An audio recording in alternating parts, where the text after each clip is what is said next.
ఇద్దరు కొత్తగా పెళ్ళైన దంపతులు చనిపోయి దేవతలుగా నిలిచిన గుడి.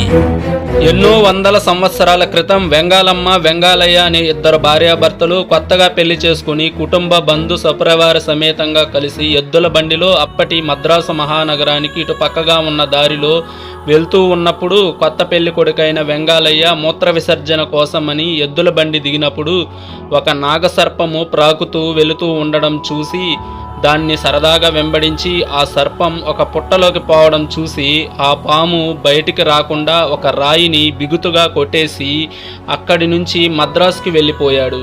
మళ్ళీ తిరిగి ఇదే దారిలో వచ్చేటప్పుడు సరిగ్గా ఈ ప్లేస్కి వచ్చేసరికి పుట్టలోకి పోయిన సర్పం ఏమయ్యిందో చూద్దామనే ఆసక్తితో బండి దిగి పుట్టకి కొట్టిన రాయిని తొలగించాడు. ఆహారం నీరు లేకుండా పగతో రగిలిపోతున్న నాగసర్పం అతన్ని కాటేసింది.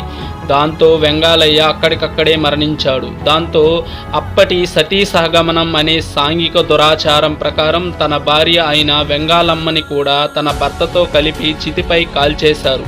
ఆ తర్వాతి కాలంలో ఇక్కడి వాళ్ళకి ఇద్దరి రూపాలతో కూడిన ఒక రాతి శిల్పం కనిపించడంతో వారిని వెంగాలమ్మ, వెంగాలయ్యగా భావించి గుడి కట్టి దేవుళ్ళుగా కొలుస్తూ ఉన్నారు. ఈ టెంపుల్ తిరుపతి జిల్లా బాలేపల్లి మండలం కామకూరులో ఉంది.